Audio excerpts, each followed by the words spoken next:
El progreso del peregrino. Capítulo 15. Cristiano y Esperanza, viéndose rodeados de consuelos y de paz, caen en negligencia, y tomando una senda extraviada son presa del gigante desesperación, pero invocan al Señor, y son librados por la llave de las promesas. Seguían su camino nuestros peregrinos, cuando los vi llegar a un río agradable, que el rey David llamó el río de Dios, y Juan el río del agua de la vida. Precisamente tenían que pasar por la ribera de este río. Grande era el placer que esto les hacía sentir, y más cuando, aplicando sus labios al agua del río, la hallaron agradable y refrigerante para sus espíritus fatigados. Además, en las orillas del río crecían árboles frondosos que llevaban toda clase de frutos, y cuyas hojas servían para prevenir toda clase de indigestiones y otras enfermedades que suelen sobrevenir a los que, con el mucho andar, sienten acalorada su sangre. A uno y otro lado del río había también praderas hermoseadas de lirios, y que se conservaban verdes durante todo el año. En esta pradera, pues, se acostaron y durmieron, porque aquí podían descansar seguros. Cuando despertaron comieron otra vez la fruta de los árboles y bebieron del agua de la vida, volvieron a echarse a dormir, haciendo esto mismo durante algunos días y noches. Su placer era tanto, que exclamaban cantando, oh, cuál fluye este río cristalino, para gozo y solaz del peregrino, que verdes prados y pintadas flores comunican al aire sus olores. Quien una vez habrá saboreado el fruto de estos árboles sabroso, venderá cuanto tenga, de buen grado, por comprar este sitio delicioso. Cuando ya tuvieron intención de seguir su camino, porque todavía no habían llegado al término de su viaje, habiendo comido y bebido, partieron. Entonces vi en mi sueño que a muy corto trecho el río y el camino se separaba, lo que no dejó de afligirlos, sin embargo, no se atrevieron a dejar el camino. Al separarse del río, era muy áspero, y los pies de los peregrinos estaban muy delicados por el mucho andar, así que se abatió su ánimo por esta causa. Mas, a pesar de esto, prosiguieron su camino, aunque deseando otro mejor.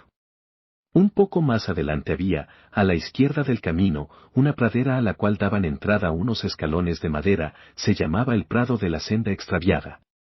Dijo entonces Cristiano a su compañero, si este prado continuase al lado de nuestro camino, podríamos pasar por él. Y se acercó a los escalones para inspeccionar, y aquí que había una senda que iba al par del camino al otro lado de la cerca. Esto es lo que yo quería, dijo Cristiano, por aquí podremos andar con más facilidad, vamos, buena Esperanza, pasemos al otro lado. Esperanza. ¿Y si esta senda nos extraviase? Cristiano. No es probable, mira, ¿no ves que va al lado del camino?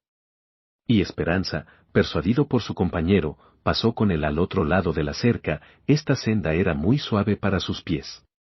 Descubrieron también un poco más adelante un hombre, que seguía el mismo camino, cuyo nombre era Vana Confianza, diéronle voces y le preguntaron a dónde conducía aquella senda. A la puerta celestial, contestó. ¿Ves? Dijo Cristiano, ¿no te lo dije? Podemos, pues, estar seguros de que vamos bien. Así prosiguieron su camino, y el otro delante de ellos. Pero he aquí que la noche les sorprendió, y era tan oscura, que no podían distinguir al que iba delante. Por su parte, no distinguiendo bien el camino, cayó en un foso profundo, hecho de intento por el príncipe de aquellos terrenos para coger en él a los tontos presumidos, y se estrelló en su caída. Habíanle oído caer Cristiano y Esperanza, y le dieron una voz, preguntando qué le pasaba, pero la única contestación fue un profundo gemido. Entonces dijo Esperanza, ¿dónde nos encontramos ahora?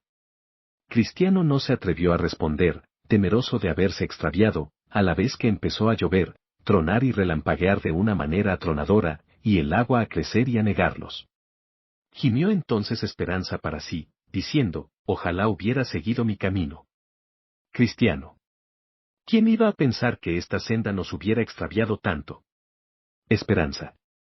Tenía mis temores de ello desde el principio, por eso te di aquella suave amonestación, y hubiera alado más claramente si no hubiera respetado tu mayor edad. Cristiano.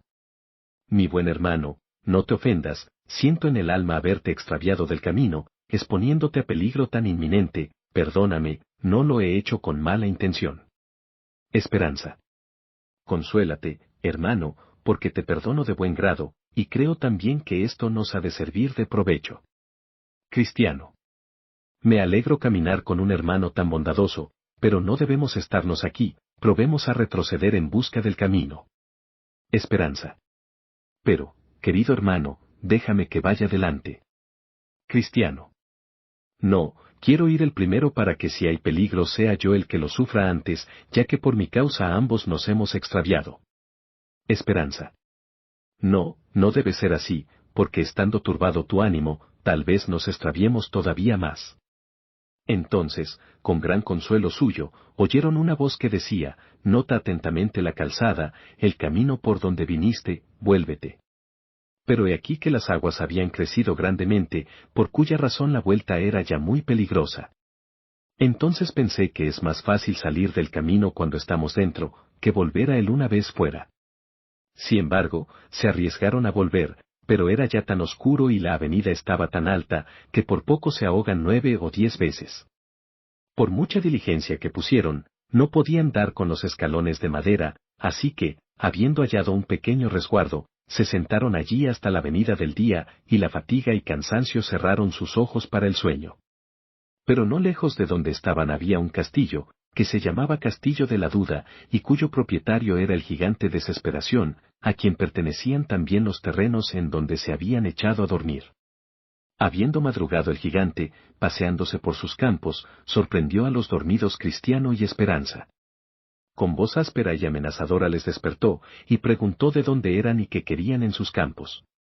Somos peregrinos, dijeron, y hemos perdido el camino.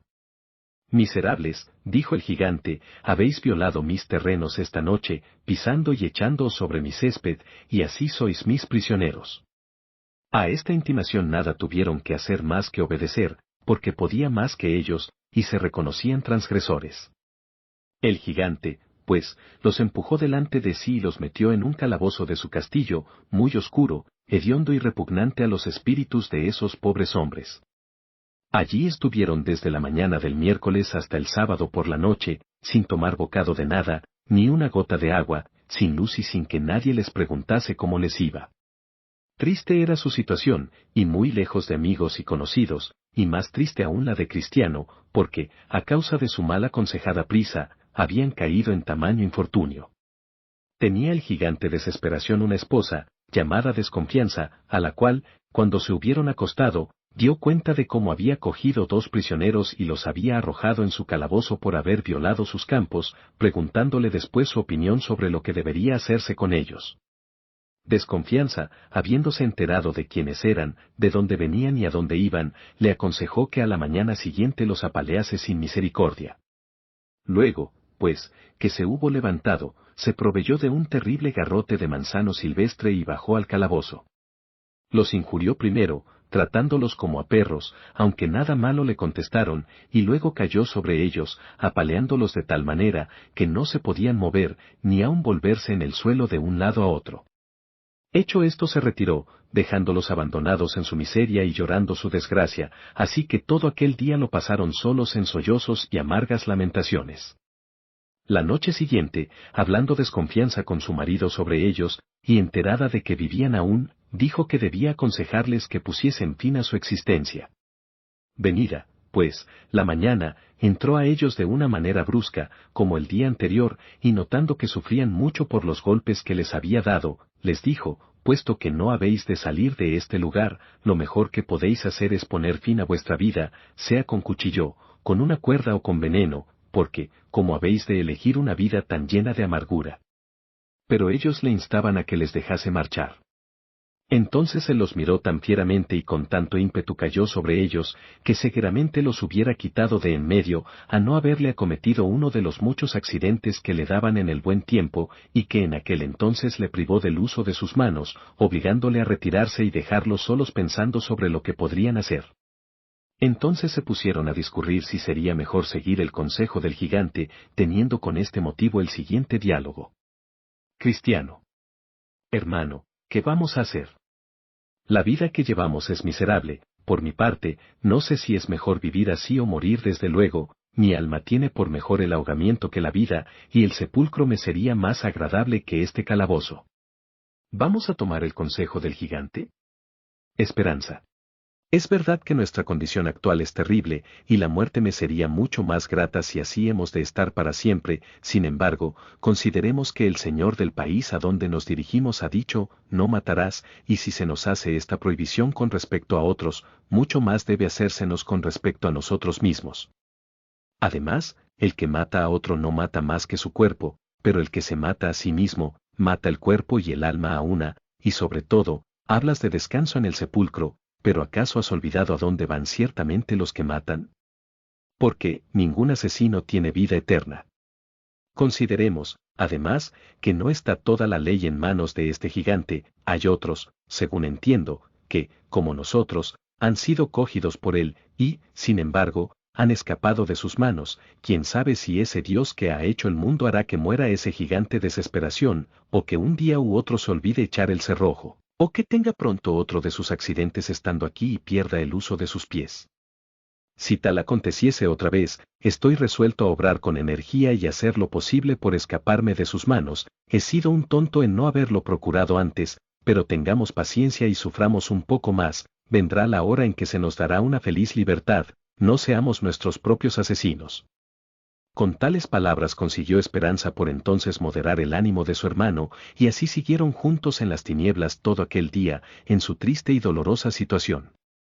Hacia la caída de la tarde volvió a bajar el gigante al calabozo para ver si sus prisioneros habían tomado su consejo, pero encontró que no habían muerto, aunque tampoco se podía decir que tenían mucha vida, porque ya por falta de alimentación, ya por las heridas que habían recibido en el apaleamiento, apenas podían respirar. Al verlos, pues, vivos, se puso muy furioso, y les dijo que, habiendo desechado su consejo, más les valiera no haber nacido. Mucho les hicieron temblar estas palabras, y me parecía que Cristiano desmayaba, pero volviendo un poco en sí, pusiéronse de nuevo a discurrir sobre el consejo que les había dado el gigante. Cristiano se mostró inclinado a seguirlo, pero Esperanza le dijo de nuevo, Esperanza.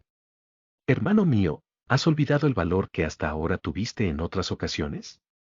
No pudo aplastarte Apollón, ni tampoco todo lo que oíste, viste y sentiste en el valle de la sombra de muerte. ¿Cuántas penalidades, terrores y sustos no has pasado ya? ¿Y ahora no hay en ti más que temores? Me ves a mí en el calabozo contigo, a mí, un hombre por naturaleza mucho más débil que tú. También a mí me ha herido este gigante cual a ti, y me ha privado del pan y del agua, y como tú vengo lamentando la falta de luz. Pero ejercitemos un poco más la paciencia, acuérdate del valor que mostraste en la feria de vanidad, y que no te atemorizaron ni las cadenas, ni la cárcel, ni la perspectiva de una muerte sangrienta. Por tanto, al menos para evitar la vergüenza que nunca debe caer sobre un cristiano, soportemos esto con paciencia lo mejor que nos sea posible. Así pasó otro día, y vino de nuevo la noche, y la esposa del gigante volvió a preguntarle sobre el estado de sus prisioneros, y si habían tomado o no su consejo. El gigante le contestó, son unos villanos de brío, que prefieren sufrir toda clase de penalidades a darse la muerte. Entonces ella le replicó, sácalos, pues, mañana al patio del castillo y enséñales allí los huesos y calaveras de los que ya has despedazado, y hazles creer que antes de una semana los desgarrarás, como has hecho con sus compañeros. Así lo hizo, a la mañana siguiente los visitó y los sacó al patio del castillo, y les mostró lo que su mujer le había indicado. Estos, les dijo, eran peregrinos como vosotros, violaron mis terrenos, como vosotros habéis hecho, y cuando tuve por conveniente los despedacé, como haré con vosotros dentro de pocos días. Andad, volveos otra vez a vuestra prisión. Y fue dándoles azotes hasta la misma puerta. Allí siguieron los infelices todo el día del sábado, en circunstancias tan lastimosas como antes. Vino la noche, y reanudaron su discurso el gigante y su esposa, extrañándose mucho de que ni por azotes ni por consejos pudiesen acabar con ellos, y dice entonces la mujer, me temo que se alientan con la esperanza de que vendrá alguno para librarlos, o que tendrán consigo alguna llave falsa con la cual esperan poder escapar. Yo los registraré por la mañana, dijo el gigante. Ya era cerca de medianoche del sábado cuando empezaron nuestros peregrinos a orar, continuando en su oración casi hasta romper el alba.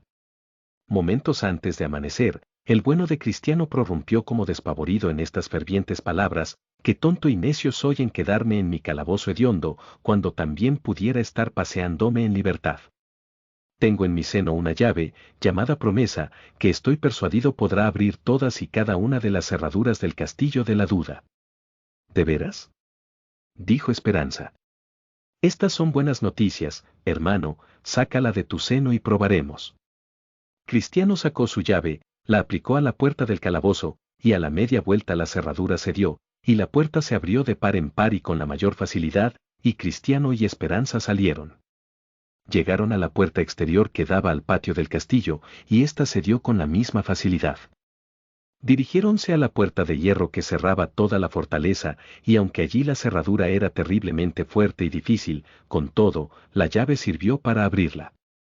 Empujaron la puerta para escapar a toda prisa, pero esta puerta, al abrirse rechinó tanto, que despertó al gigante desesperación, el cual se levantó con toda prisa para perseguir a sus prisioneros, mas en esto le faltaron sus piernas, porque le acometió uno de sus accidentes que le imposibilitó de todo punto para ir en su persecución.